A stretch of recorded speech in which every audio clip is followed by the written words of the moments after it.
or left from 7 to 1 is acid. 7 is neutral. Where's the line? Right hand. Okay, now we're going to use that. Because we're wise. We don't need no blackboard. Our brain could penetrate, right? Okay, we remember that 7 to our right to 14 is alkali. 7 down to 1 is acid. If a substance is acid, it's always below 7. Below 7. As a steam engineer, I knew that.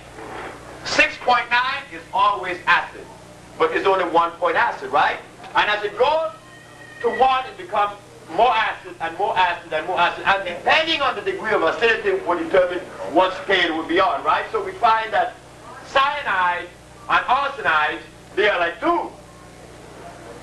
1.5 grain of arsenide would kill you right now, isn't it? But if the substance is on above 7, is it good for you? Yes. Yes. Now, when you milk a cow, this is a hydrogen ion concentration test, they call it. Hydrogen ion. To break it down, pH, depending on its structure, is acid state.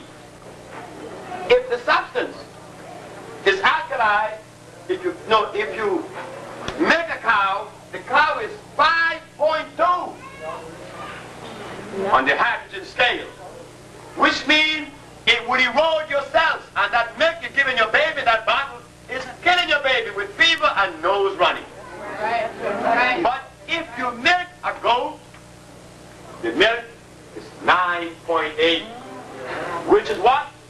Alkali, which means that God made it. God doesn't make anything that hurts you, right? I mean, if he made something to hurt you, he wouldn't be God. If you make a tiger, the milk is alkali. Overhead. If you make a lion, the milk is alkali. If you make a woman, it's alkali. But if you make a cow,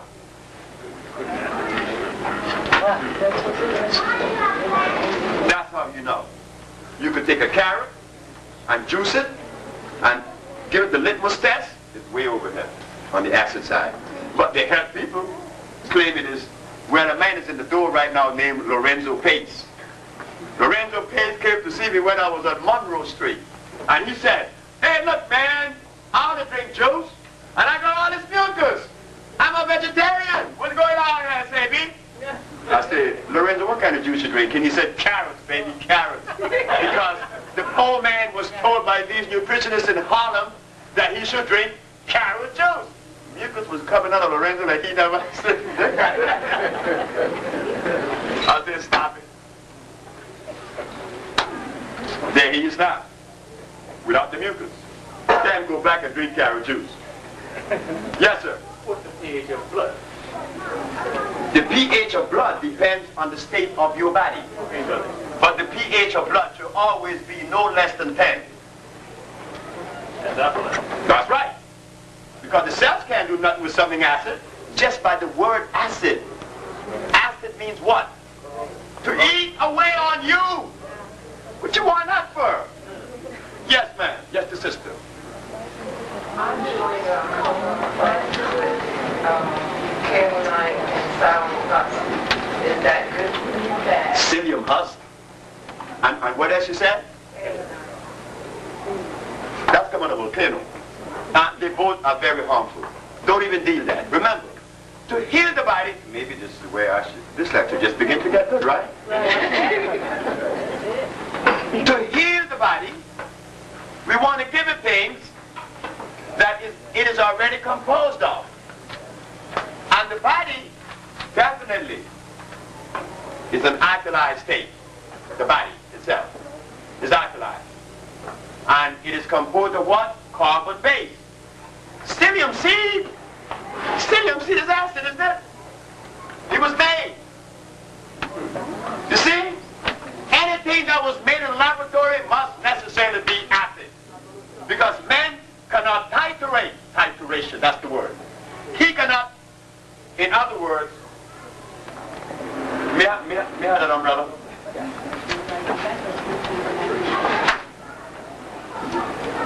Nature, since creation, made things the way they should be. Men come and found them that way. We found them already made for us to indulge in, right?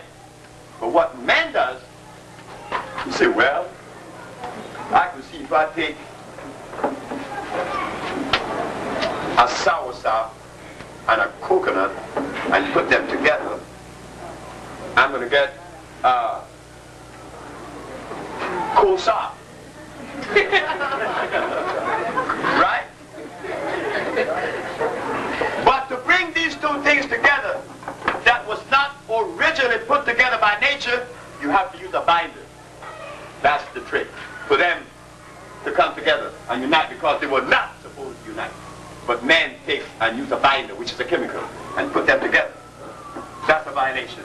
The other is that it is half coconut and half soursop. Is there anything in nature that's half anything? No. Thank you. I think that's a beautiful description, isn't it? Yes. Shall we use that one? You are a scientist. Yes, sir. Thank you, ma'am. Dr. Sebi. Yes, sir. Detoxify body, cleanse it. 1 day, 1 year, 2 years. Well, this lady, I did not compete answering her question. I'm glad that you asked the question. It depends. It depends on the state of toxicity. It depends how much weight. It depends how much fluid. It depends on the state of your body. You come back and tell me, you know, when you begin to take this stuff, you come back and say, hey, man, I'll be good. I'll be very good. Or you can come back and say, you know, I feel okay, but then I know I have some work to do. You know, it's simple. It's very easy. You know more than me. So you know. Yes. I have abnormal tissue in the jawbone. And what it's doing is, it's affecting the nerves, the blood vessels. Abnormal tissue in the jawbone she has. What caused that?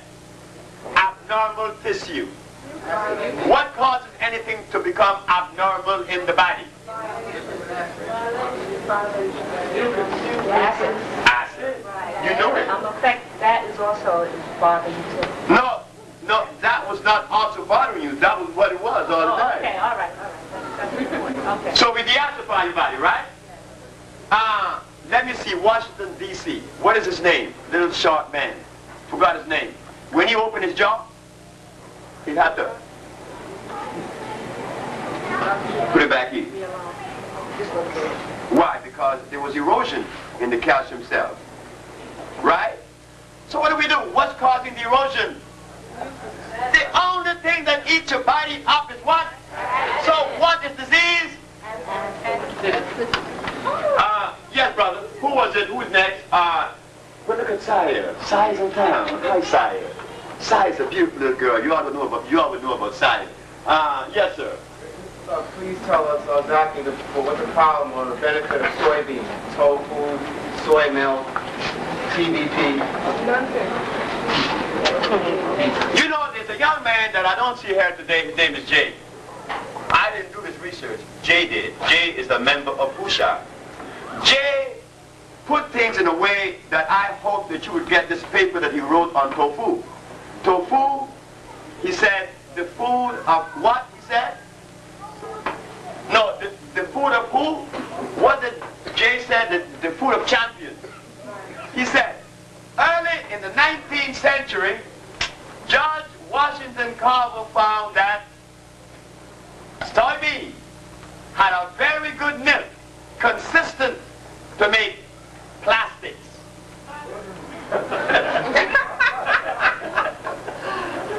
It was George Washington Carver that invented plastics. He made it from what? The milk of the soybean. Where you need to tell me, and Jay said in the paper, you ought to read this paper. We will make this paper available to you next time we come together, because we will come together again, because there's so much to talk about. He said, if early in the 19th century, George Washington Carver used soybean to make plastics, why is it that automatically in the 19th century, it has become our food? How could that be? Your food from the same source as plastics? Does that make sense? No. Don't you know that to make plastics, you have to ingest, or you have to use a substance that contains silica, inorganic silica. Soybean is artificial. Soybean was made by the Jesuit priests. And I'm glad that this young man asked that question. Because look at this now. What does Ralph Nader do when a Caucasian or the Caucasian companies or some individual produce, no, he's a Caucasian too, Ralph Nader, right? What does he do when he finds something on the market that is no good? He what? He said expose. Is that what he should do? He should do that, right? But what happened to the Bahamian diet that is based with soybean? What do we do now? Now what do we do about it? Take it away lots. Now they're going to come out the woodwork, isn't it? Are we going to tax Brother Dick Gregory for that? He doesn't know. Maybe he doesn't know, right? So if he didn't know, why did he bring it? He didn't know about the pastor. So we would educate. That's right. The sister is right. We have to educate Dick because he's our brother. And we're not going to condemn Dick because the information that Dick had in his head came from who? It had to have come from the Caucasians. It didn't come from the brothers and the sisters in Africa because they did not eat no soybean. So we have to sit with him and say, hey Dick, you know, like, enough is enough, you know, man. Oh, you can't have this. Last question. Or at least two more.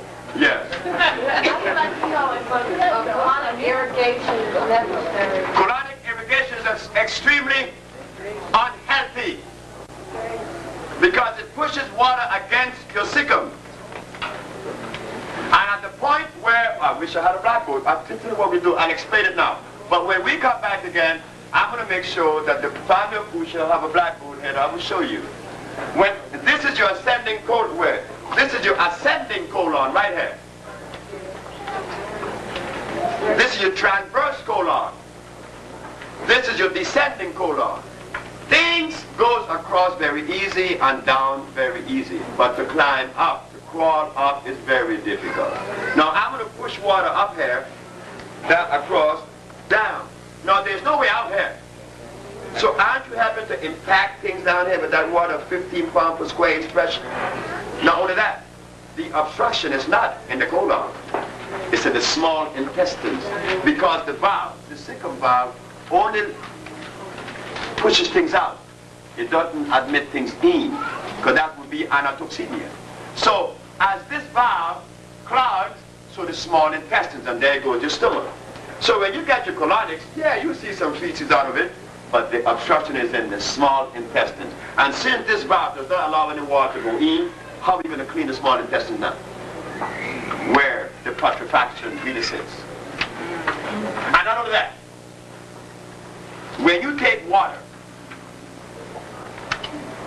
and put it in a machine and then push that up someone's colon, isn't there life forms in this water already?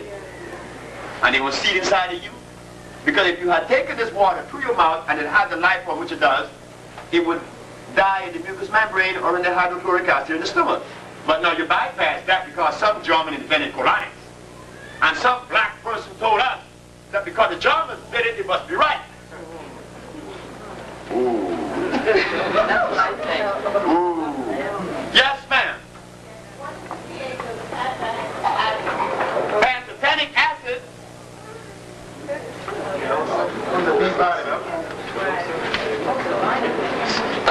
Will it be below or above 7, fellas?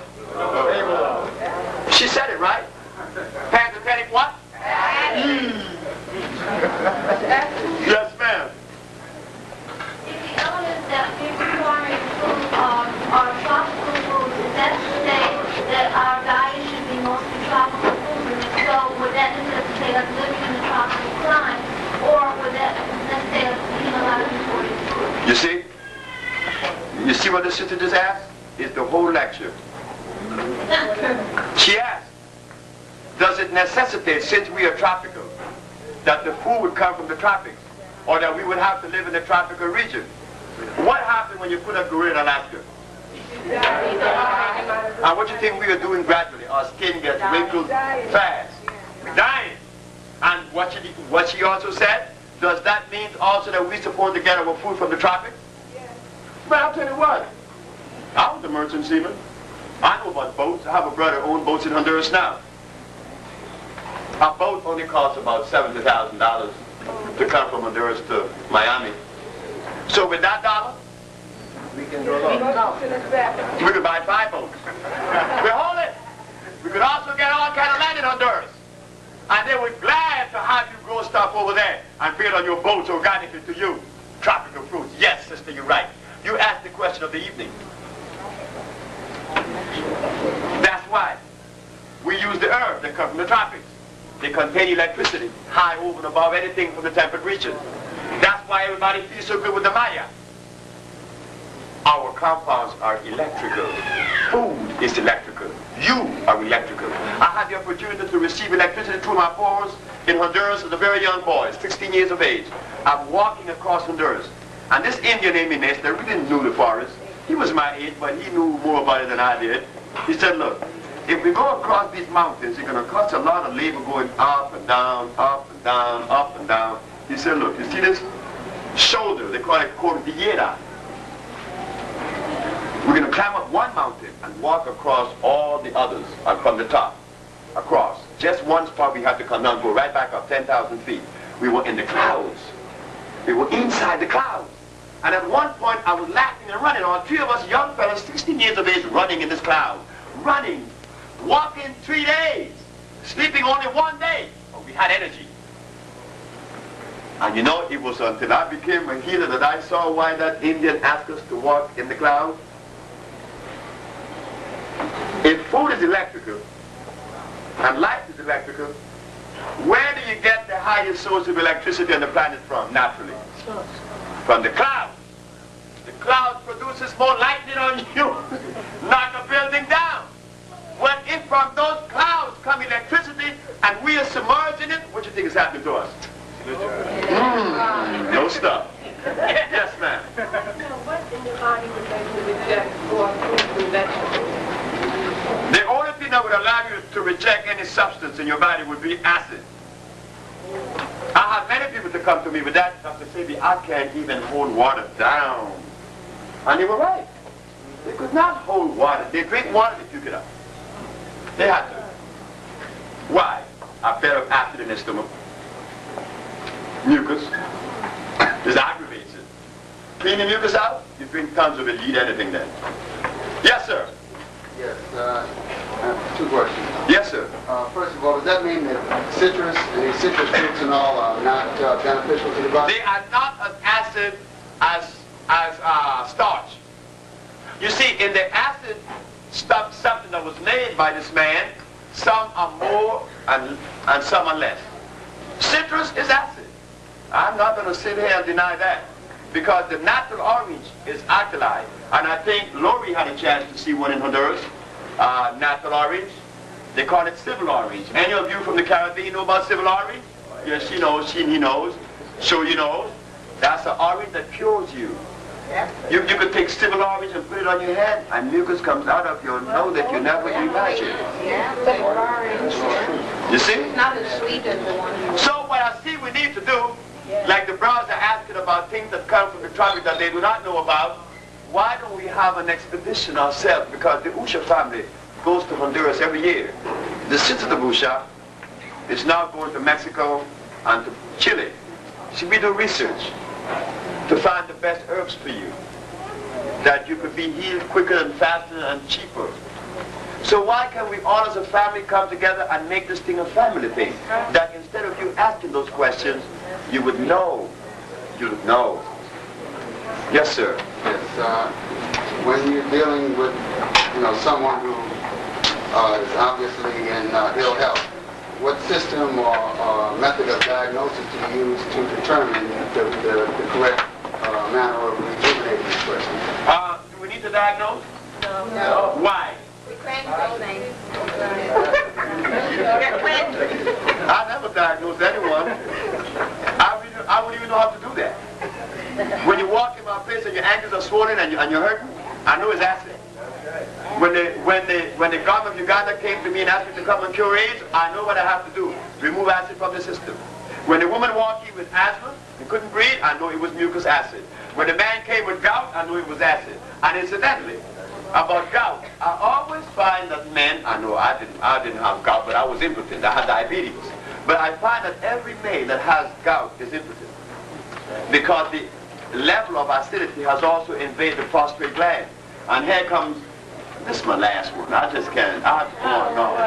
But Flores Archies from Puerto Rico came to me and he had gout. He said, could you cure my gout? I said, sure. But then came a woman named Miss Sylvester. And she was wearing a cane. She had a cane, you know? And then came another one named Miss Margaret Allen. She was shaking. And she touched me. She said, oh, you have a baby, Dr. Sebi. Yes, I have a baby. She was blind. Delirium tremens. She was shaking, right? And high blood pressure and cellulite. So when they were leaving, they all had the same bottles. But the Puerto Rican took it upon himself to ask me about it. And he was right. He said, Dr. Sebi, I think you're making an obvious mistake. I said, why is that? He said, because I don't have diabetes. I don't have arthritis like Miss Sylvester. I'm not blind like Miss Allen. And you give us the same medicine. I have gout. So this has got to be out. I said, from a European perspective it is. But from a black one, very much consistent. I said, but instead of me arguing with you, this is what I'm going to do. Take this stuff. If it doesn't work, they give you money back in 2 weeks. He left. Everybody left. When he came back 2 weeks later, he came back with shoes on. And his wife. But she was the slick one, like the wives usually are. Always are. The wife came and said, tell him how you feel. I said, well, I said, ma'am, Flora doesn't have to tell me how he feels because she has shoes on. She said, yes, I feel good. You're right. Tell the man the rest. He said, well, I'm having sex now. You know, it's been 4 years, but I'm having sex now. She said, okay. So, did I give him something for sex? Is there any medicine in the world that stands for gout? Is there any herbs in the world that says this is for gout? So what the herb did, as it cleansed the acid from his stove, it cleansed the acid from his prostate gland that was preventing him from having sex. Is that so difficult?